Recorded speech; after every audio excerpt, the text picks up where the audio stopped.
and it's a privilege for me and my wife Beth to welcome you to the Oasis of Hope Luncheon. This is a special day as we celebrate Oasis Counseling's 30th year. First, we would like to thank all of the people that make this organization work, and I'm going to ask you to stand as I recognize your group if you're able to, and please remain standing. The Board of Directors, so if you're a member of the Board of Directors, please stand. The Advisory Council, the Junior Board, and especially the staff of Oasis.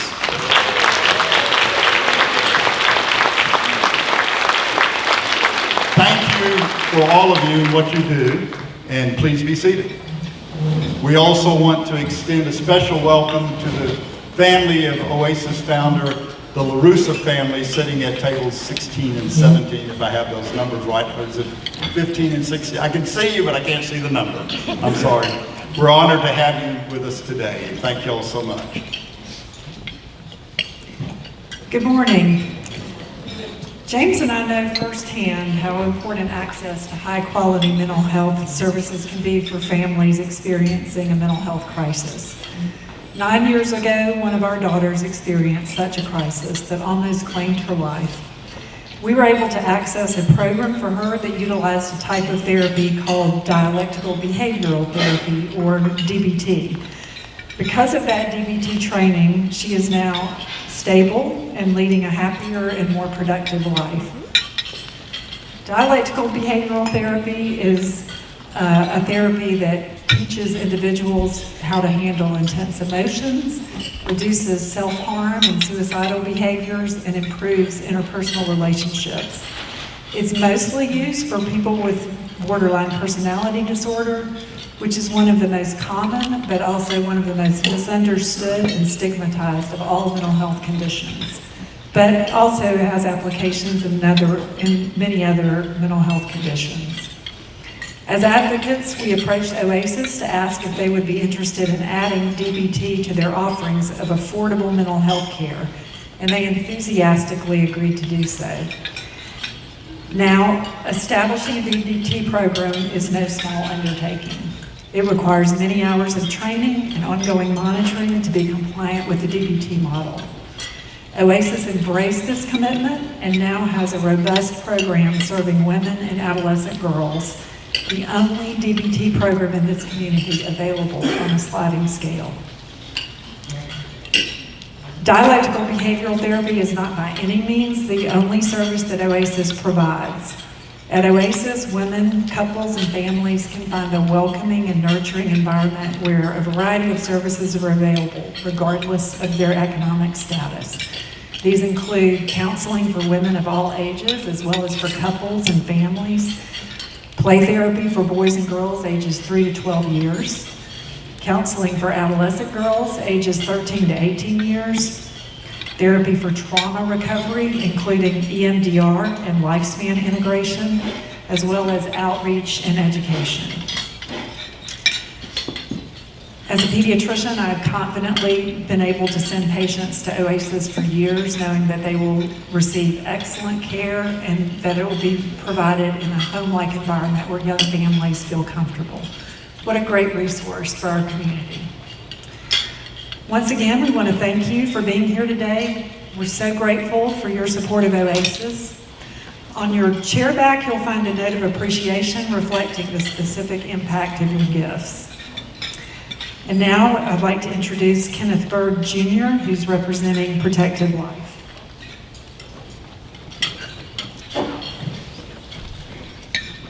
Thank you very much. Good morning again. What an amazing turnout. Thank you all for being here. So I'm Kenneth Bird, Senior Vice President and Head of our Life and Annuity Operations Organization at Protective Life Insurance Company.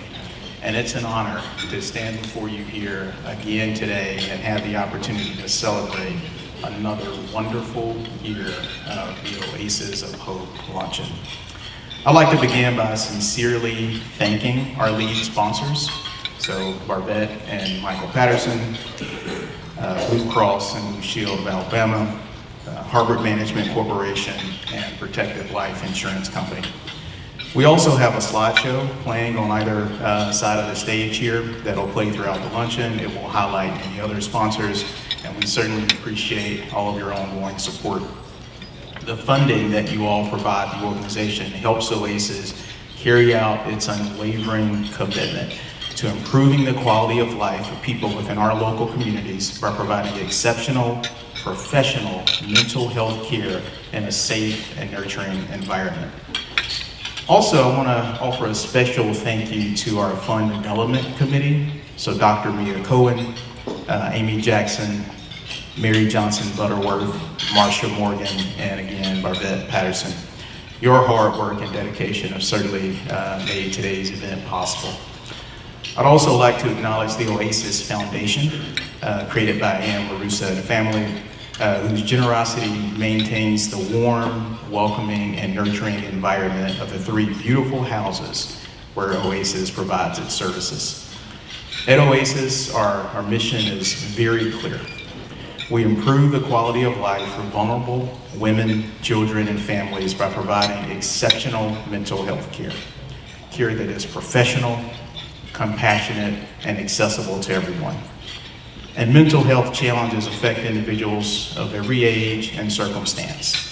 Oasis provides critical support to a 5-year-old girl who was traumatized by someone that she trusted, a 9-year-old boy who witnessed abuse of his mother by her boyfriend, a 17-year-old adolescent girl suffering from depression and withdrawal from her friends and family, a 37-year-old woman that was experiencing severe anxiety stemming from an abusive childhood, and a 73-year-old woman recently widowed trying to overcome grief and fear as she tries to navigate life alone.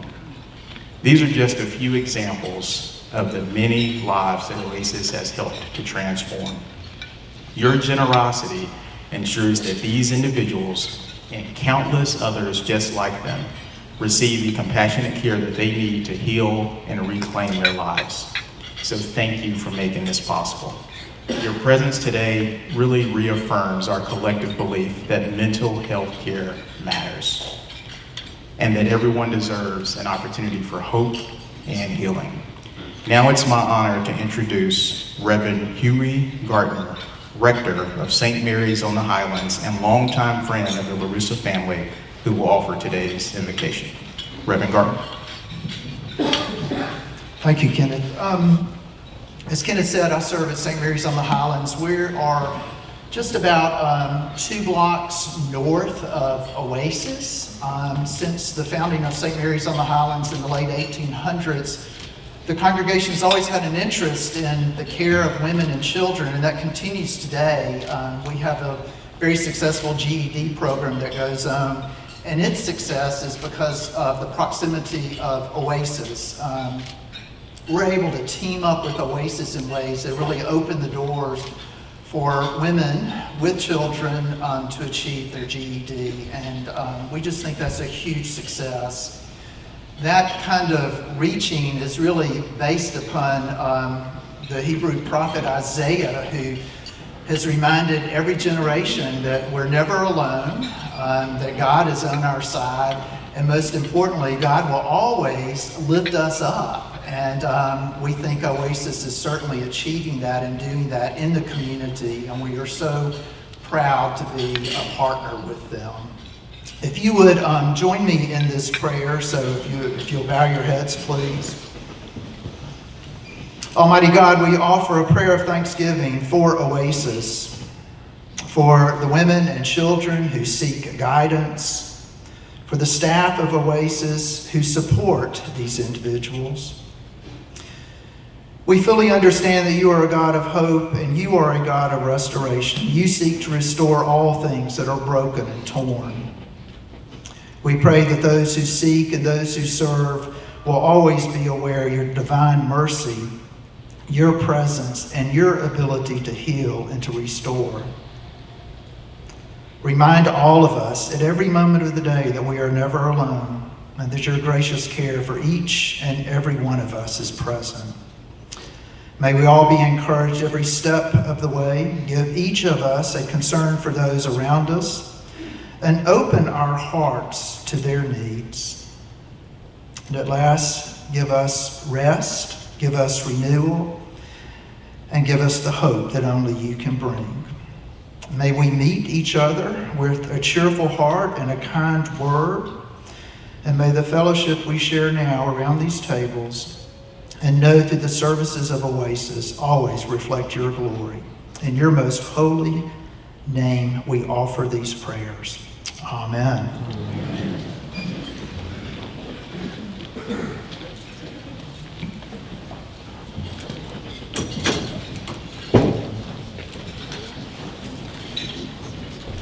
And every Thanksgiving, I don't know how to talk if I don't hear a lot of people eating and moving their, cutting their meat and whatnot. So please continue to eat. Do not be embarrassed. But we do want to go ahead and start the presentations, so we'll get you out of here on time. First of all, my name's Kerry McRae. I'm the Senior Vice President at Encompass Health Corporation. We're one of the sponsors of today's event, and we're very pleased to be here. I myself personally am very honored and privileged when Kathy Bowden, the Executive Director of Oasis, reached out to me and asked me to say a few words about Ann LaRusso. Ann, the way I know Ann is through our experiences on the board at Oasis, and then through I served on her board for the Ann B. LaRusso Foundation of Hope. So I knew Ann really in you could say in a business way, although very intimate, but very business reflected. I saw Ann push agendas. I saw her be tough and headstrong.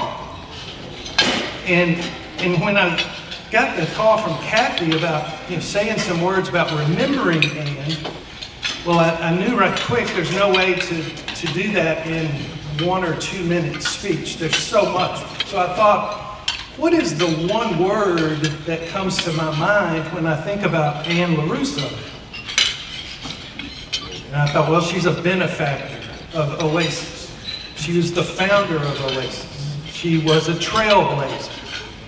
She was courageous. She was cheeky, I would say. She was funny, but she was determined. And I actually wrote down some of these words as they came to me, but the one that kept coming back time and time again was resilient. Ann LaRusso was resilient. In the counseling community, to be resilient is a very good thing. If you have a client who is resilient, they can overcome adversity. Resilience is important as we go through life because life is hard. We all know that. We're all comfortable right now eating our chicken or veggie plates, but when we get out there behind those windows, it can get pretty tough sometimes. So resilience is a quality. In fact, a lot of research indicates that resilience is one of the most predictive qualities for a client to show progress. I would also say, more on a personal level, a lot of you, like me, are parents. And, as we're raising our kids, we think of, I want my kid to be popular. I want my kid to be smart. I want my kid to be first in his class. I want my son or daughter to be handsome or beautiful. All these traits that we talk about as parents and think about that we somehow think are important. But I can tell you the most important trait in your child to develop is resilience. You can't protect them from life. You have to teach them how to overcome adversity. And so when I was thinking about Ann, I thought about that word, resilient, over and over again. And one reason I thought about it is because today we're celebrating the 30th year of Oasis. She founded Oasis 30 years ago. That shows great resilience of an organization, but it also showed great resilience of Ann to have that vision and to see it through and to see it thrive like it is today. To see it help so many people in our community. Also, some of you were here for Oasis, but just so you know, Ann, after Oasis, started a family foundation, the Ann B. LaRussa Foundation of Hope. She saw another need in the community. It was mental health related, but the story that she shared, and I'm going to get the numbers a little off, was that she had a friend who had a daughter who was in a serious mental health crisis. They went to an emergency room at a local hospital and stayed over 24 hours before they could get placed to receive any kind of care. And you know as a parent how difficult that must be to watch a loved one suffer like that. And it really affected Ann. She shared that story with those of us on her board and how she wanted to do something about that. And lo and behold, I sat back on that board and watched Ann help to develop an idea for a psychiatric intake response center, which if you look it up, if you Google it, it's called a PIRC, P-I-R-C. And along with the good leadership at Children's Hospital, the Ann B. LaRussa Foundation and the Children's Hospital developed a PIRC together. And while we're sitting here eating, I can guarantee you that right now at Children's Hospital, some of the PIRC employees are meeting with people in crisis. They also set up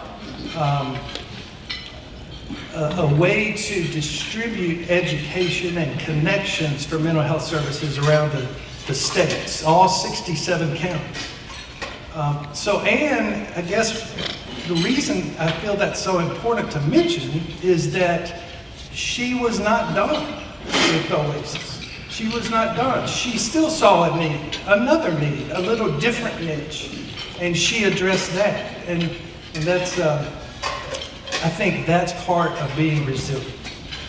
And I'm very proud to have gotten to know her. I'm very proud to have gotten to serve on boards with her. And I hope that if I can leave one thing with you today in Ann's memory is that to work on your own resilience. Understand that life is difficult, tough things happen, but you're not alone, and you are competent and confident, and you can handle it. And so thank you, Ann and the LaRussa family for being here today.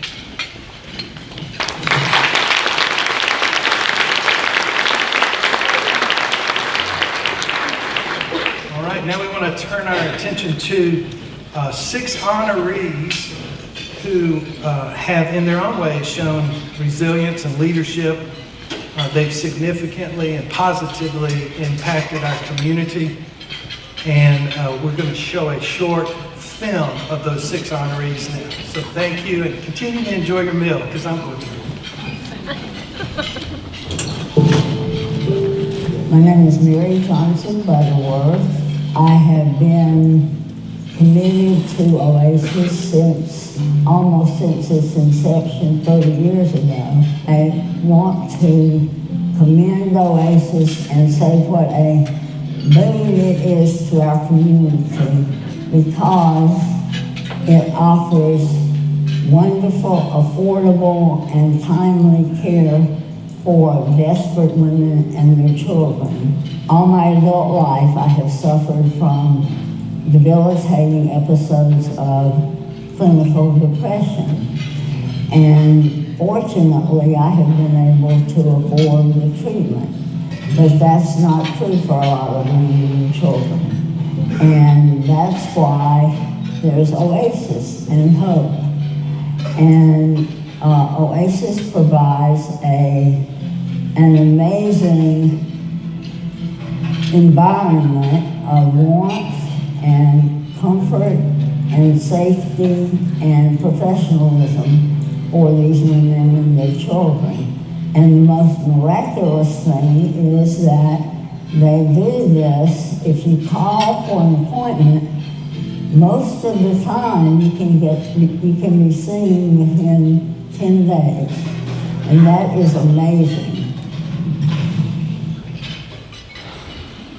I'm Mark Cohen. I've been involved with Oasis for 25 years. I'm a retired OBGYN, and I noticed in my practice that I had a number of women who needed counseling services and were unable to obtain them, and then Oasis came into existence in 1995 and really provided a wonderful resource.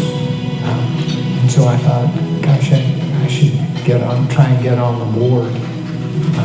And I was fortunate enough to be asked to be on the board, and I've been on the board or the advisory board since that time.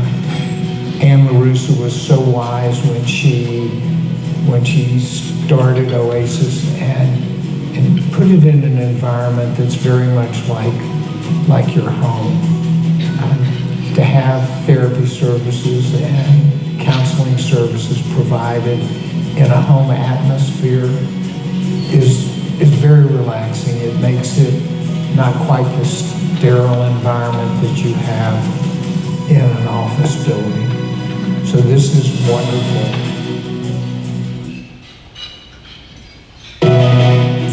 Robin Sparks, and I've been involved with Oasis for over 20 years. I came to Oasis as a board member, and it really was enamored with the concept of what was being done here. It was unique to what was being done elsewhere, and it was serving an underserved group.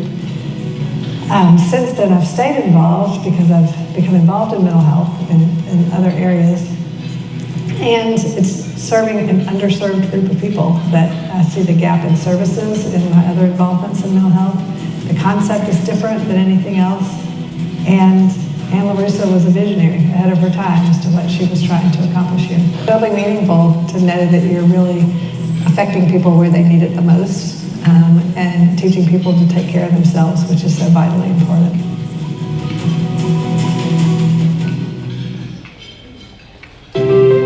I'm Barthette Patterson, and I've been involved with Oasis for about 6.5, 7 years. So I came to an art card event, which is the fundraiser for the junior board, and ran into a longtime friend of mine, Frances Nolan, who was the board president at that time. And if anyone knows Frances, she is a ball of energy, and she's like, you've got to come and be on this board. It's just the best board I've ever served on, and you just got to come. And so I came and did a tour of the 3 houses and met some of the staff, and I was hooked. It was obvious from day one, the passion, the commitment that the people working here had, and the reach in reaching women and children. We're providing services that are making a difference.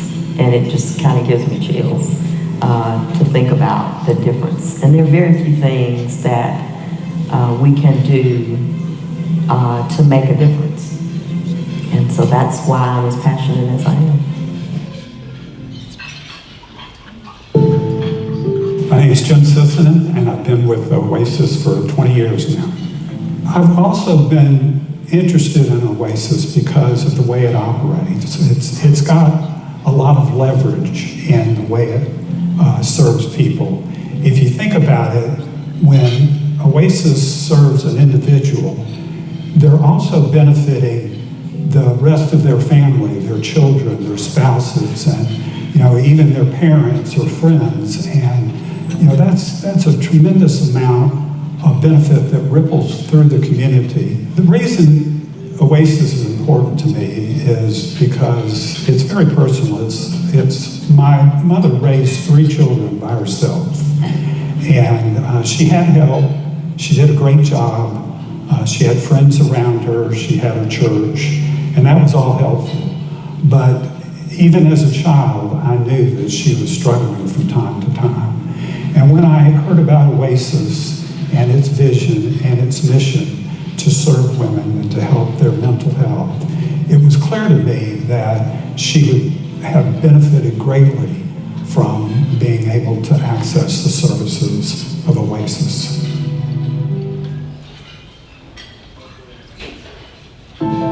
In 1994, Cindy Speak was one of the first volunteers as the Oasis houses were under renovation and the opening date was near. Cindy recounts, "It is hard to believe that it's been 30 years since Oasis was founded. I remember walking through the door and immediately being handed a dust rag without being hired or discussing what they needed me to do and trying to get the house ready to receive clients. So much to do and so many decisions to be made in those early days." Those first several years were full of ups and downs, but Ann had assembled such a diverse group of smart, energetic, resourceful women who had a wonderful time getting to know one another.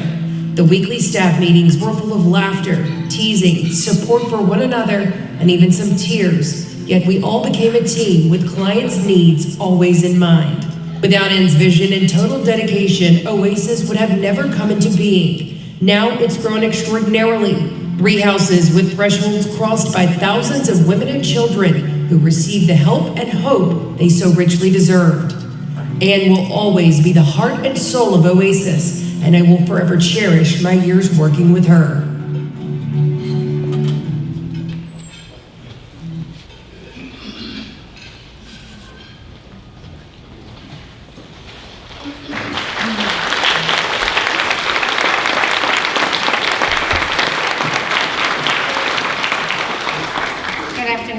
Let's give our honorees another round of applause.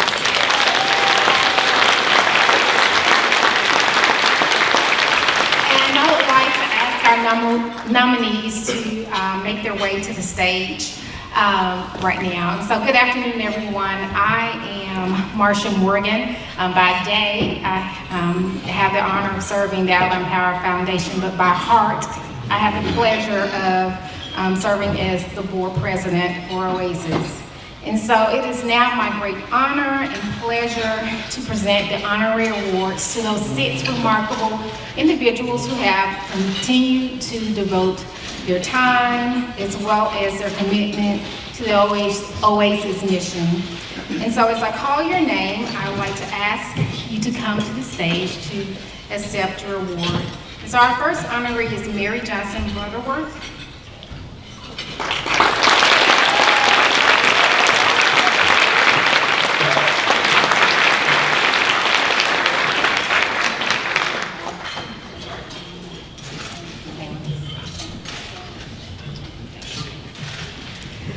And our next honoree is Dr. Mark Cohen.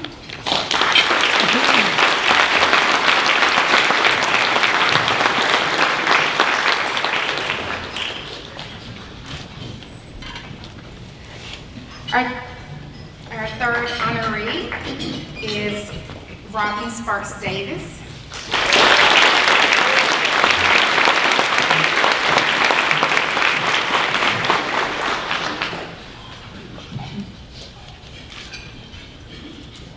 Our next honoree is Barbette Patterson.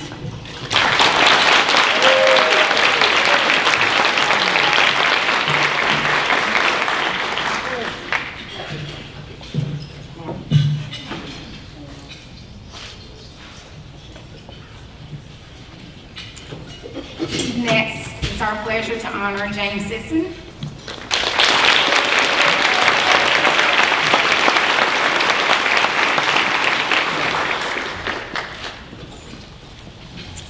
And finally, it gives us pleasure to honor Cindy Speak.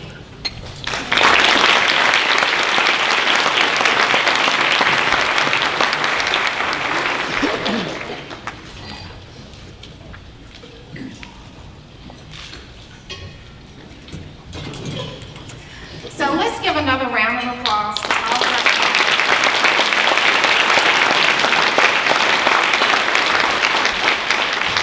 We truly are grateful for their outstanding contributions as well as unwavering support of the Oasis mission. Now we are truly in for a very special treat. A fireside chat that will be moderated by Jen Horton. And so I'd like for Jen, as well as Steve Brickman and Catherine Bowden to come to the stage. And so I also would like to recognize Jen, who is our moderator today. She is one of our newest board members, but she's also a WBRC News reporter. So thank you. Please come right up.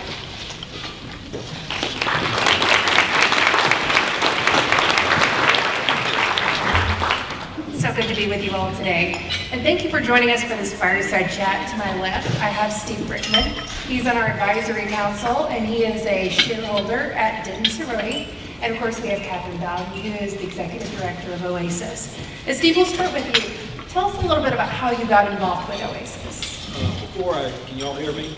Before I start, I wanted to congratulate the honorees.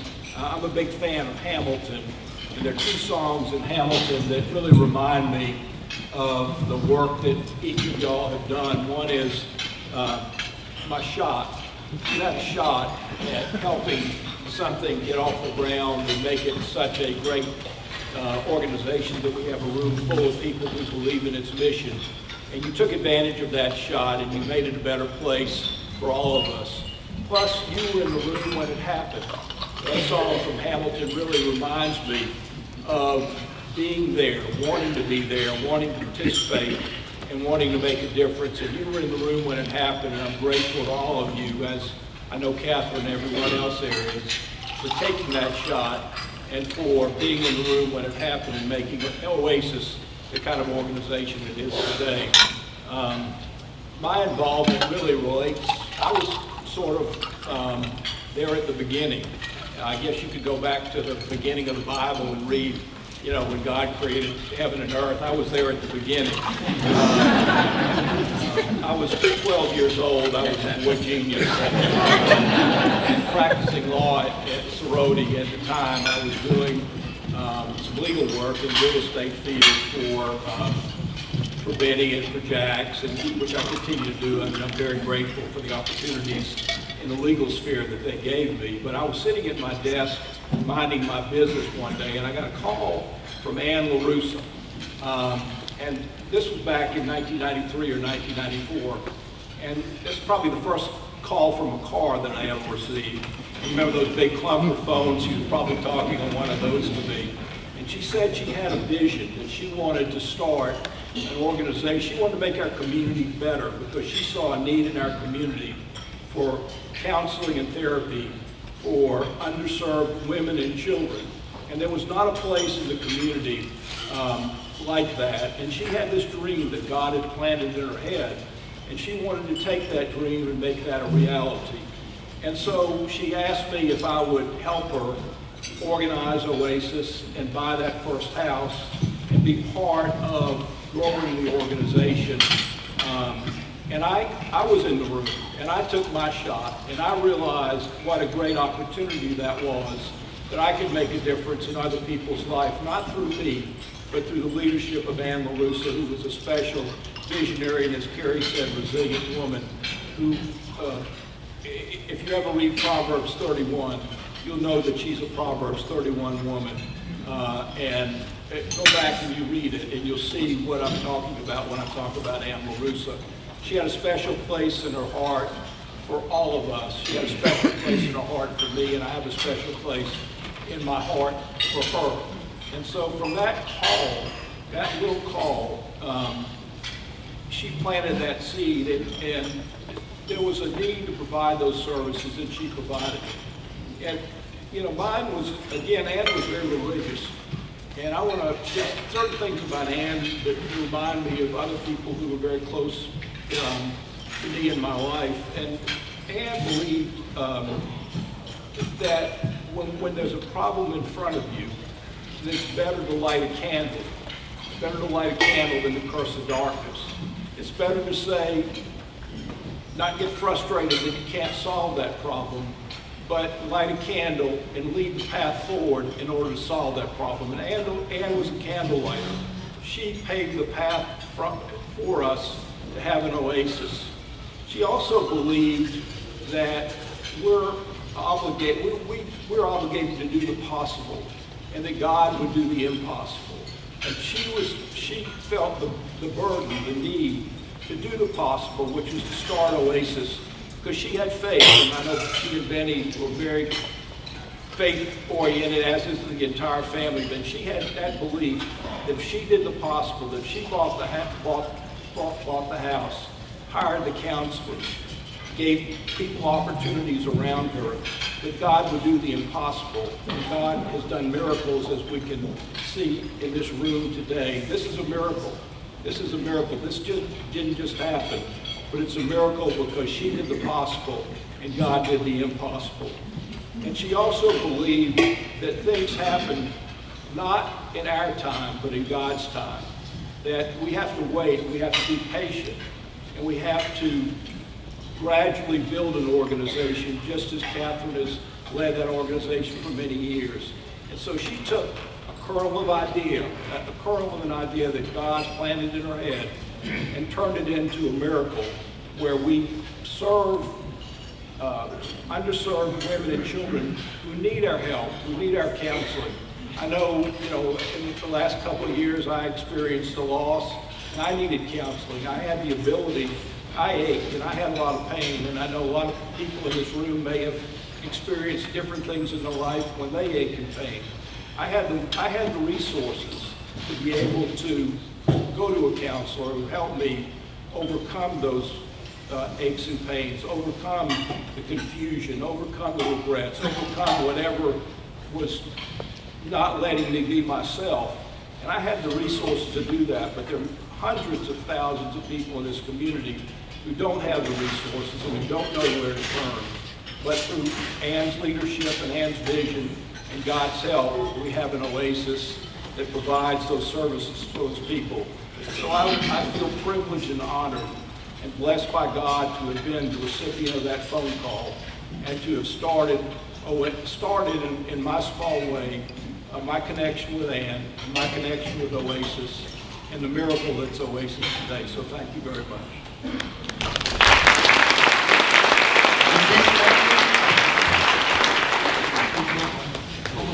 And Catherine, if you could, just share a little bit about Ann's vision, how this started in the beginning. So many wonderful things have already been said about her today, but what I would add to that is Ann was a devoted wife, she was a devoted mother, and she was a devout Catholic. And after her 4 boys and 2 girls, after her 6 children had gone off to college, she went back to college herself. Ann had started a degree in journalism at Samford, and then she finished that degree and then went to UAB to get a master's in counseling. And while she was there, this vision that she had was still in her. Those were that was the seed. Those were the growing pieces of that. And so, with that vision, Ann brought together in our community a group of women who all had an interest in what was best for the women and children in our community. And this was a group of energetic, smart, and passionate women. They met on weekdays, and for weeks and months, I guess you should say. And they finally came up with the idea to do just what Steve said, was to create a space for women who needed counseling, but otherwise had no other place to go. Had Ann not created Oasis, they may not have gotten the services they needed. And so that was really the group that she was looking for, the underserved, the uninsured, some of the people who are living in poverty that really, really needed our help. But I like to tell the story. The houses, if y'all been to our houses, you know what I'm talking about. If you haven't, they're very, very big part of Oasis. When Ann was in school, she was near the South 5 Points area because she went to UAB, and she would ride around, and she saw this house on the corner one day, and then she came back another day, and I think she took Benny at some point. And then one day she went out to go shop for shoes, and then she didn't go shop for shoes. She went back to those houses, and she said the houses talked to her, and she went there to listen to them. So she went home to prepare the meal for her family, and she was cooking and thinking, oh my gosh, what is Benny going to say when I tell him what I've done? And so when he came home, he said, well, did you buy the shoes that you were looking for? And she said, no, but I bought 2 houses. That's a much longer story, but that's a quick version of it. She was attracted to the houses because she not only wanted to provide the services to people, she wanted a wonderful environment to do that. Anne had worked in rural areas when she was getting her degree, and she really wanted to make sure that this place that people would come to would feel like warm, nurturing, and that they would just feel welcome and maybe just even respected. So many people that come to Oasis have never really felt respected for very long. And so she took these houses, renovated them, and was the contractor on the first one, which I find very interesting. There's some resilience for you right there. You know, she's like, I'm doing it, because she knew how she wanted it done. The house was built in 1890 something, and it was a lot of work, and she thought that was sort of akin to the counseling experience, that you take something that's old that looks like it needs renovating, and you can carry the metaphor through. But it was very interesting. But and it is that kind of place today. But Anne was a visionary, and she wasn't finished, as someone has already said. 2 or 3 people have referenced today. She had a lot more work to do, and to this day, I still talk to Anne. She gives me strength when I get down sometimes, and she also still serves as an inspiration to me. I mean, she's somebody that believed in God, believed that God had sent her to do this work, and she did it. And she was going to do it no matter what. And one of her, I'll tell the story because the Ratliffs are here today, but when Shirley Ratliff was a very important person to Anne. She was a mentor, she was a friend, and later a colleague. And she always encouraged Anne when Anne got down or had her doubts, as we all did. And she had a nickname for Anne. And Anne, if you knew Anne, she was not large in stature. She was about this tall, but she was mighty.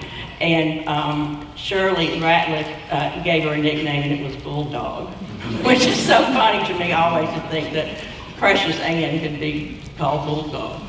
But again, she inspires me today to continue to live my life and do what I'm supposed to do while I'm here in this life. Steve, what impresses you about the evolution of Oasis since you were there at the inception? Well, a number of things impressed me. First of all,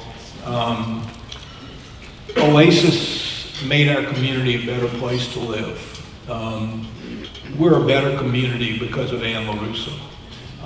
And told Catherine this morning, when there's a Mount Rushmore of people in this city who made a difference in the lives of people. Benny, I'm going to include you in this. Benny and Anne LaRusso are going to be on the Mount Rushmore of the city of Birmingham. And the other thing was she took the stigma away of mental health. Many of us remember when nobody talked about mental health issues. Nobody certainly went to see mental health professionals. You were stoic, you were supposed to kind of suck it up and get better on your own, which was total fallacy and total, crazy. But she took the stigma away.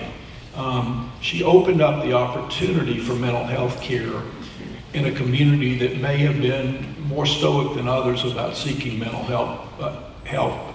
And that changed lives and changed the community. If you have a community that is resistant to mental health because of your culture or whatever, upbringing or whatever it is, and that's just the way it always was. Well, Anne was one of these people who, as I said, Anne was one of these people who to dream things that never were and ask why not. And so she dreamed that we could take mental health services to a community. She wasn't discouraged. She asked why not? Why wasn't there mental health services for underserved women and children in this community? And she broke through that barrier, that cultural barrier, that personal barrier to a point where it was no longer a stigma, and it was encouraged to the point where I think there were 6,000 sessions with people last year, which is an amazing amount of sessions for people who need help. And I think breaking through that barrier made our community a much better place. And she just, again, removed the stigma. And so I think when we remember Anne, we remember as a trailblazer, somebody who, again, broke through those cultural barriers, took the stigma away, gave people in the underserved community an opportunity to be seen quickly. And it's been a while, and Catherine will know better than me, but if you go to a psychologist or psychiatrist today, it may take weeks and weeks to get an appointment. When you're aching, when you're hurting, and when you are confused, and when your life is in disorder, you can't wait weeks. You have to wait. You can't wait days. You can't wait minutes sometimes. And one of the things that I so admire about Anne and Oasis is that they always have room for people. They see people quickly. They see people efficiently. They see people over and over again, so that you don't have to wait. You're seen immediately. And you know, if you've ever been in a mental health crisis, that is so important. And I think those are some of the things. And I always say about Anne that there's some people in the world whose radiance illumines their memory.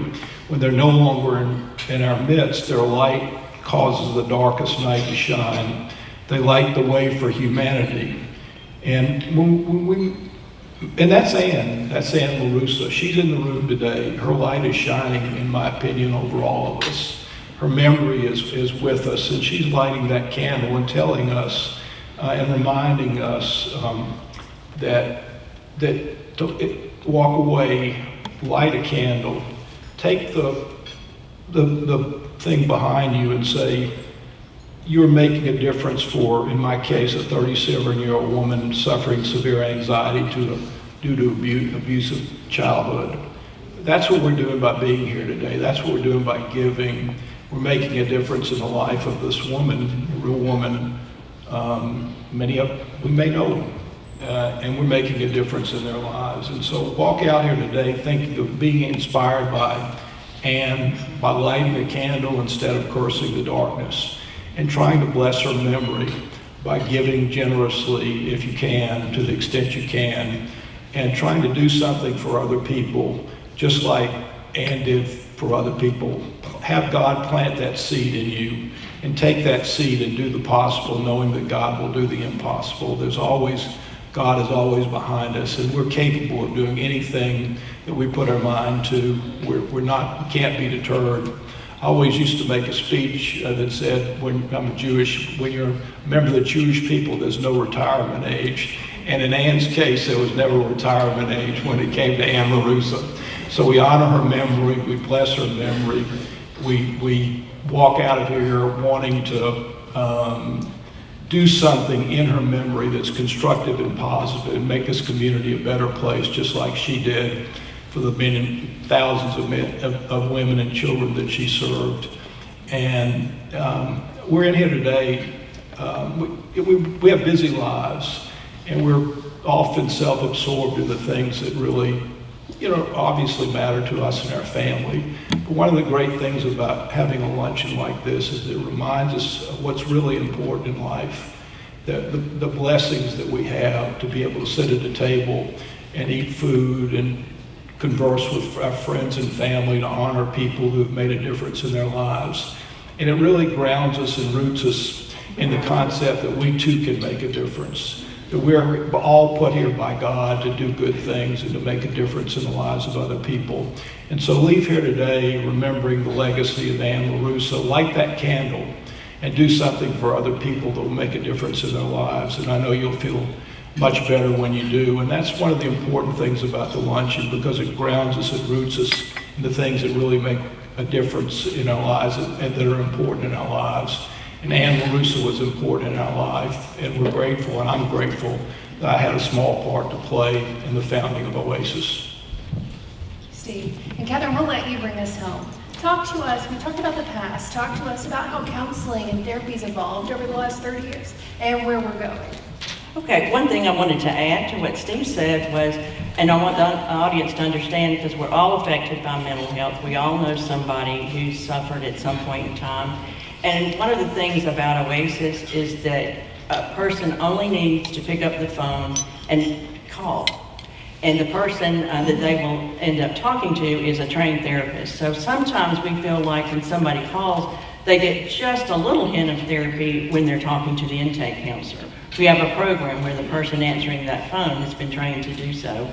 And the other thing is that it's so hard for so many people to pick up that phone. It takes a real act of courage to pick up the phone and even call. So we want to make sure when they call that they know someone respects them, someone is listening to them, and they call a place of help. The other thing is Oasis, so many things have changed in 30 years, and one of those things came about, a lot of things. Let me just start with technology has changed, of course. I mean, now we can do remote counseling. That was something that, 10 years ago, nobody was really talking about. And then when COVID hit us all, it just was an explosion of interest in mental health. I think people have been interested in it, but they were not sure if they wanted to venture out and seek any help for their problems. So, 1 year, 2 years, 3 years, people are, okay, this is not going away. I think I might need some help as I kind of work my way through this and navigate this with my family and my spouse and my community. And so that was huge. We had a dramatic increase in clients after that and still do. So that's where some of that release of the stigma. I mean, there's still some stigma there, but it is better. And we hope that it will not keep people from making that phone call. And I think it's a lot easier since COVID because finally it was okay to not be okay. And people felt like they could call. The other thing is the explosion of social media. There's so much social media now, and it affects us all, and there's some really good things about being able to, if you have a question about something that happened 100 years ago, you can go get an answer real fast. But for all of us, and especially adolescent girls, this is one of the things we see because we see a lot of adolescent girls. I mean, there's immense pressure that you can compare, you could spend your whole day comparing yourself to somebody else, and they went on a vacation and I didn't, or they're beautiful and I'm not. I mean, it's just such a powerful thing. And I started thinking, is it really harder these days to live and raise children or not? And I think it is a little harder. And I think we see that with our clients. But we have so many wonderful therapists at Oasis. And one of the things Ann really cared about was she wanted it to be very high quality care. And we have that. We have an outstanding staff. And I'm amazed at how, they just work so hard and so often, and it's a lot to go home with. But they do it. And I'm really, really proud of our staff and for our board members and everybody who's been a part of Oasis. And the other thing that's changed is there are some, I was remembering that, it wasn't until 1988 that Prozac came out. And I think everybody in this room certainly would know what Prozac is. And I think it came out in 88 and it was in the market from then, but somewhere in the 90s it was called the wonder drug that can do wonders. And then we have a lot more medication since then. But one of the things about it is it was a new way to treat depression. And that has been very important. Some people need to get their depression under control so they can work on any kind of underlying issues. And I think that is two of the biggest things. And the thing I'd like to add at the end is, when I think about counseling and some people don't really understand what that is or what you would do. But there's I think it's a quote that came from Michelangelo, and where he says, I saw an angel in the marble, and I carved until I set him free. And I think that's all of us. That highest part of ourselves is visible. We just, on the inside and the outside, but we just have to carve away, and finally that part of you will emerge. And it's a long, hard battle, and it takes professionals, and it takes a lot of love and a lot of compassion. And I am so proud to be the director of Oasis. Thank you both for both of you.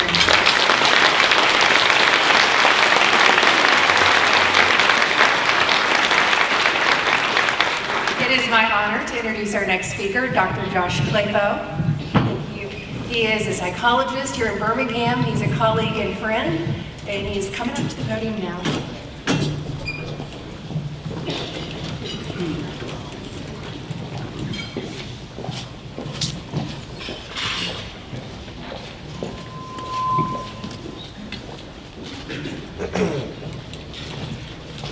As they say in Jen's profession, we have a hard wrap in about 2 minutes. And I had all these wonderful notes with all of this data, and I listened to Steve and Catherine, and this is what I'm going to do. Because you heard everything, and you really did. So I'm going to ask you, I'm up here, and you know why I'm here, because I'm about to ask you to give lots of money. But I'm going to ask you to do one exercise. I'm a clinical psychologist, so I get to do that. We know that 1 out of 3 people, or adults in Alabama, will suffer from a mental health condition in a given year. So if you look around this room, that's 1 out of 3 people, that's a third of the room. I'm gonna ask you for just a second to close your eyes and to think about a person you know who has struggled with a mental health condition. And I don't think there's anybody in this room who doesn't know somebody. They don't have to be a family member, they can be anybody. I want you to think about that person and picture their face.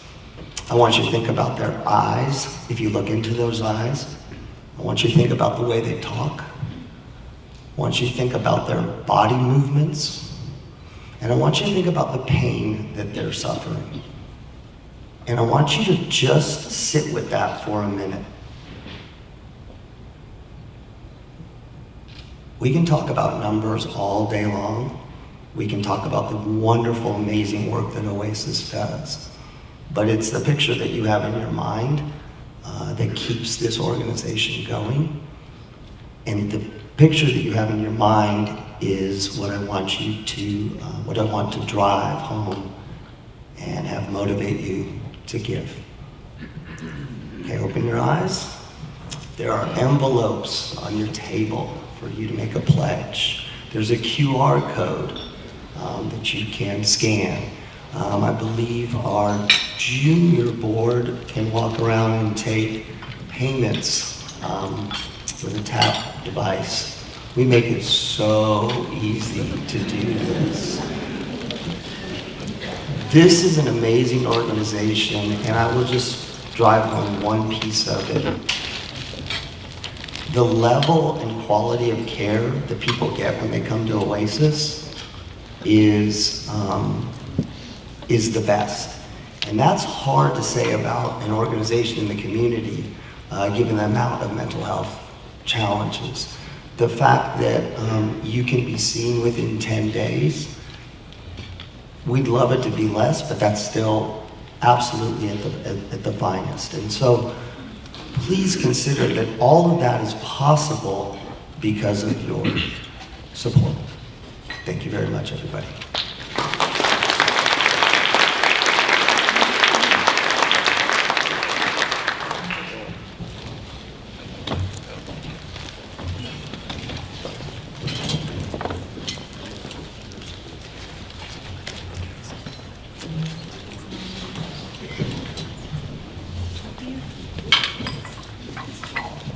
Last minute details for those of you who've been with us before. You know, this can be somewhat the highlight because we have a door prize, compliments of Ed Harden for Galley and Garden Restaurant.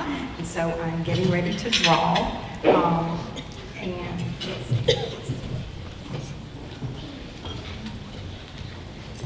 all right, Pat Warford is the winner of the okay, good. I will get a certificate. It will be at the registration table at the back. Oh, we've got it right here.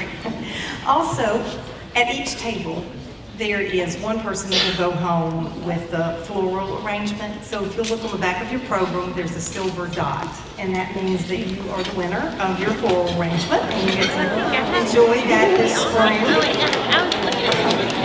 And then,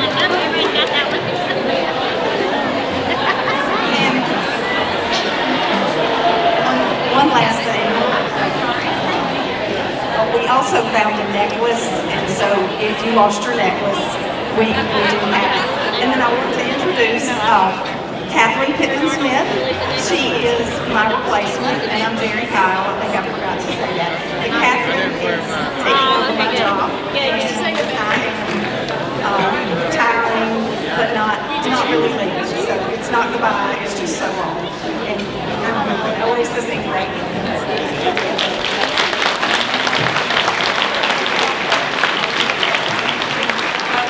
As the new kid on the block, I get to do a program interruption, and I just want to thank Jerry. I want to hear it.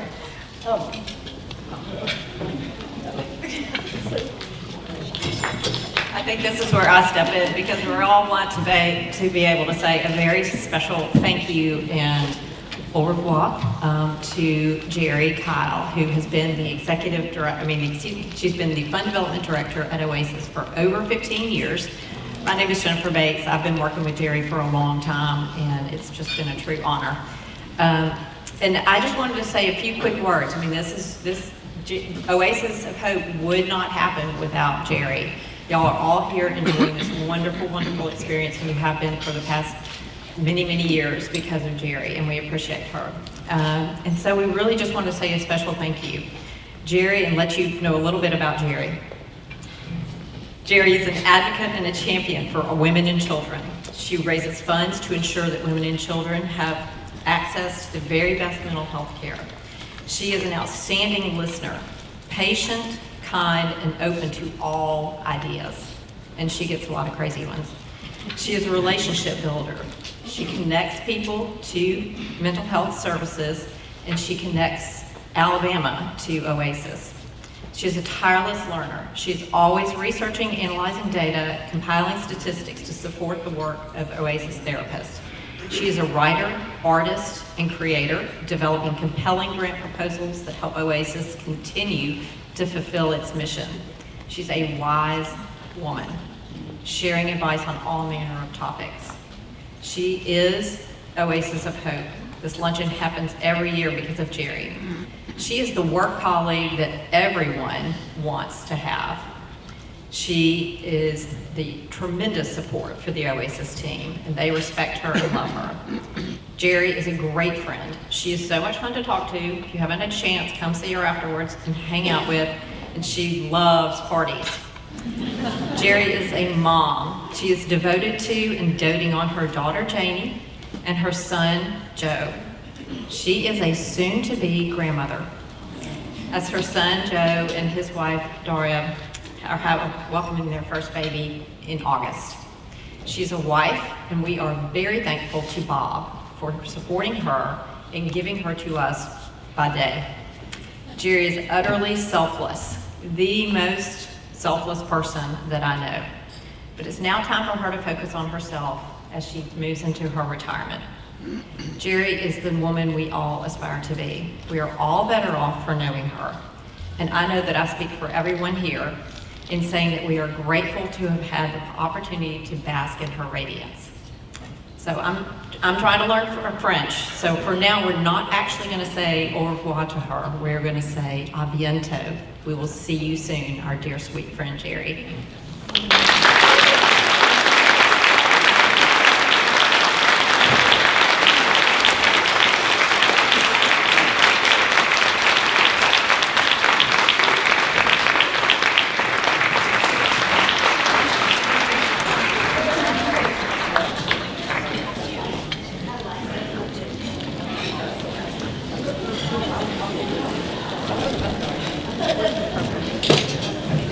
Thank y'all so much for being here, and that's a wrap.